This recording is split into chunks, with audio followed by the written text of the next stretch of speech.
Well, hello there. Good morning and welcome to My West Michigan. We want to show you a live picture from our WZZM 13 tower cam. Look at that. It's so pretty. It is nice. Lovely.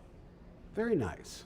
I forgot to say today's date. What's today's date? It's the 29th, I think? Is it the 29th? It's Thursday, No. the 29th? Yeah, it's the 29th, because yesterday was my brother turned 52 yesterday. Oh, okay. happy belated birthday. Happy belated birthday. Brother? He's in Nebraska. He's not watching this. Well, he could be watching us online, Okay. on True. a tablet, on a computer, on a smartphone. That's true. It's August 29th, 2019. Welcome.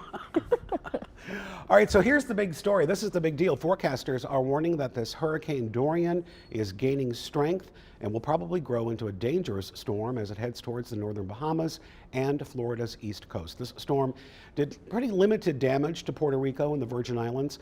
The U.S. National Hurricane Center says Dorian is expected to strengthen, however, into a dangerous Category 3. The forecast calls for the storm to pass near or over the northern Bahamas on Saturday and close in on Florida perhaps by Sunday afternoon. South Florida residents now wasting no time in stocking up on supplies as they continue to monitor this potentially devastating storm's path. And it's a good thing we have Aaron with us now, because There's a lot of unknowns with lots this. going The on. cone of uncertainty, as you brought up. That's right, yeah. earlier. And it becomes more uncertain the further out in time you get. But the latest on Dorian right now, packing winds to 105 miles per hour, gusts to 105. So Dorian has strengthened rapidly in the last couple of days, and this is going to turn northwest and eventually west. The official forecast from the National Hurricane Center actually moves this onshore in Florida on Monday. So this could affect folks, guys, as far north as Jacksonville or as far south as Miami. Basically, we've got a 2 to 250 mile stretch of real estate in Florida where this storm could move onshore. But basically, anywhere on Florida's Atlantic coast could take a direct hit from this storm, which could actually reach Category 4 status when this moves onshore. So very dangerous storm. I was going to ask you, is it because they were saying Category 3, but was that the highest they were thinking, but now they're saying 4? Three or 4, but it's awful. The timing of this coming a couple days after what's considered king tide, which is the highest tide of the month. And so what that means is the storm surge, that wall of water that moves onshore, is really enhanced by that high tide, which unfortunately this is going to coincide with that high tide arriving a couple days after it. So that wall of water, the wind, and of course the flash flooding, several impacts from this storm. What's the difference in wind speed between like a 3 or a 4? How many, what's the mile per hour? It's just a few miles per hour. But yeah, But it's the surge that's the biggest concern. The surge is what causes the most damage and often kills the most people. And it's going to be really awful, and this storm's just going to get bigger and bigger. The further north it gets in the hemisphere, the bigger storms get, and yeah, this one's a bad one. Well, we're keeping an eye on it the next several days. Well, this morning, the city of Milwaukee has an urgent warning. Stop vaping immediately. It comes after 16 people who use e-cigarettes were hospitalized with chemical pneumonia.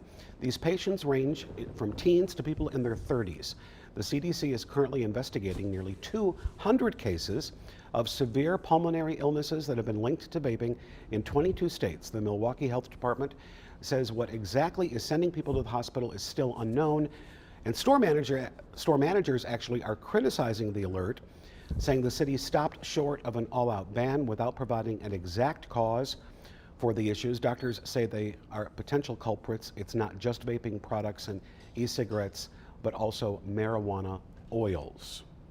That's been the big thing, because we actually had a discussion. It was basically me and everybody else in the newsroom who I think thinks that I'm going to buy Max a vape pen for his 10th birthday, which is not true. I don't believe it's safe. It's obvious that there are some problems with it, but we don't know what type of, the oils, that is a big sticking point. Is it the oil-based or is it the alcohol-based vape pens? That's what they're concerned with. And also, what's it laced with? Is it laced with THC? Is it just the typical nicotine? That is the problem right now. And but when it comes to vaping in general, I mean, Great Britain came out with this study not too long ago. They say it's 95% safer than cigarettes. That doesn't mean it's safe for you or it's good, But if you're talking about the three evils, whether you're talking smoking cigarettes, whether you're talking opioids, we know that an increase in vaping leads to a decrease in those. It's like the lesser of three evils. Cigarettes are awful for you, and, Yes. that's been well studied. The scary thing about vape pens and cartridges in particular is it's like a box of chocolates. You don't know oftentimes what is in those You have to cartridges, know, and it's that's the really, thing. really And something it's scary. Something is obviously going on if all these people are being hospitalized with this rare pulmonary illness. Yeah, and I want to know, how many of these patients are they getting this off the street? Where are they going to get it? And instead they're just going, oh no, blanket ban. They wanted to do a blanket ban on So you vaping, think it's a which knee-jerk reaction? I think it is a knee-jerk reaction. Like Aaron brought up cigarettes, that's 500 million or 500,000 deaths a year from smoking. We know what that does. We don't know enough about vaping. Right. More needs to be studied. But yeah, I do believe this is a knee-jerk reaction, and we got to know more. Your email, Dave? DaveK2410@hotmail.com. Yeah, I still have a Hotmail account. Wow. Feel free to email. I thought it was an AOL account. Once again, No. it's not safe, Okay. but it's better. It's We gotcha. But you better can than really get cigarettes. them anywhere, like literally anywhere. Yeah, and kids shouldn't be doing it. No, But absolutely you know, not. Yeah, it's just, ugh. Well, let's move on to Matthew McConaughey because he's making headlines Love this too. guy. He is now joining the University of Texas as a professor this fall. He is teaching in the University Department of Radio, Television, and Film. He'll continue teaching a script-to-screen film production class, something that he actually developed the course for. The actor graduated from the university with a degree in film back in 1993. Of course, he has appeared in over 50 movies and has won numerous awards. Oh, and did someone mention Matthew McConaughey? Oh, look at that. Is that me and Matthew McConaughey? I think it is. All Wait, right. there's another one.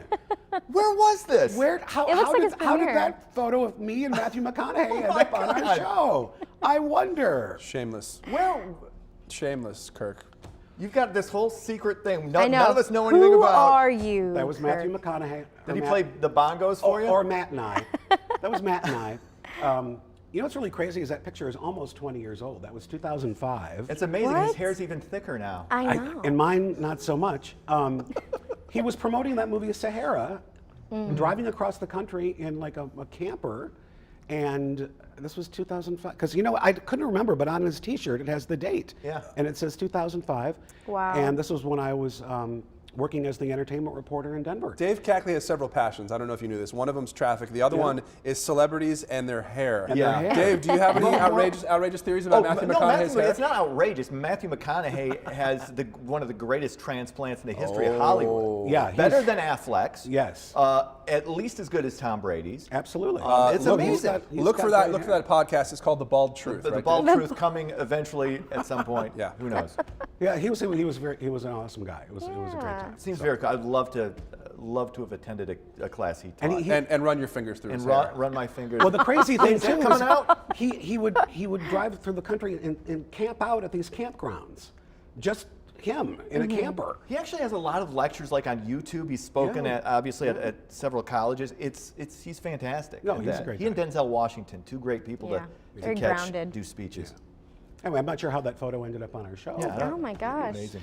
Hey, so we all know the Jonas Brothers, right? Are coming to town. It's a very big deal. But one man, he's not too excited about the show. In fact, he voiced his displeasure about the Jonas Brothers on Tuesday night at the City of Grand Rapids Commissioners meeting. Take a look. And I disagree that there should be fireworks at the Jonas Brothers concert. I want to protect the hearing and the morality of the impressionable youth that we have, and I would like the city council up here to reopen that vote, and please do not allow fireworks at that concert. They are the Jonas Brothers or whatever, for God's sake. Thank you. Wow. I'm sick and tired of these immoral These fireworks. immoral Jonas Brothers. The Jonas Brothers. They're corrupting our youth, the Wow. fireworks. Oh my gosh. I just love how everyone just starts giggling in the background. And even like when the mayor's like, thank you. I don't know what just happened, but thank you. But it's amazing because like the Jonas Brothers caught wind of it and they ended up sharing it on On their Instagram. And it was just like crying, laughing faces because it's just like they're fireworks. What kid doesn't like fireworks? Well, I mean, plus we're not sure if it's fireworks or just the Yeah. pyrotechnics that they use in general. Yeah. in the show. Right. But that But it was gentleman just not so- happy I mean- with the Jonas Brothers. You got to talk to the public and let them know, but I think it's going to be safe. I hope he comes. That'd be cool. Yes, that gentleman should come to the show. He should get Yeah. free tickets. He should not have to pay for another ticket to a Jonas Ever. Brothers Jonas concert the rest of his life. I agree. Oh my gosh, it's amazing. Okay, well, Apple says it will now no longer listen to our conversations with Siri without our permission, apparently. Yeah, the company has been keeping your conversations as a default and has issued an apology. This comes after a report by The Guardian. The contractors, quoting now, regularly hear confidential medical information, drug deals, and recordings of couples having sex as part of their job providing quality control or grading of Siri. Apple had previously announced it has stopped the practice of grading Siri, but it will start up again after some software changes come this fall and can still allow Apple to save audio recordings of your interactions with Siri if you opt in to the program. If you choose to do that, Apple is assuring its customers that only their employees will actually hear these recordings and they will work to delete any recordings that was an inadvertent trigger or happened by mistake of Siri. Alexa does not care what Siri is No. doing. Alexa will continue to listen to your conversations. Yeah, she's a gossiper. So how do you guys, do you believe that Apple is? I assume everybody's listening to me all the time. I do Yeah. too. I don't. Just assume that's what's I think going it was on. a PR move. They're just like, they found out.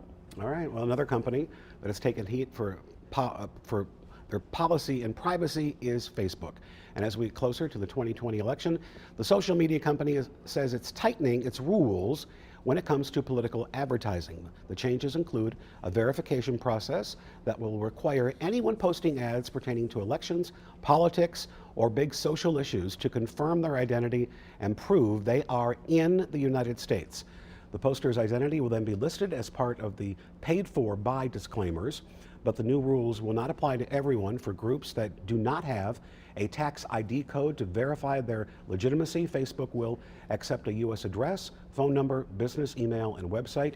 Critics are saying that the new rules are too easy to get around, and they're afraid we still may be inundated. Oh, that's going to happen. with Yeah. fake They'll news. find a way around this. Well, Dave, yeah. Dave only pays attention to the ads from the Russian bots anyways. Yeah, those are the ones that trigger me, and I freak out and go, "Oh my God, our elections are compromised." Yeah, Yeah. I have a feeling. there's a way around these new rules of Facebook's. Yeah, but- there's always somebody else smarter who has a way to get around Yeah, I this, don't think you'll be so. able to control that. It's probably some 14-year-old kid, too. Exactly. who's, Right. Exactly. good at coding and all that stuff.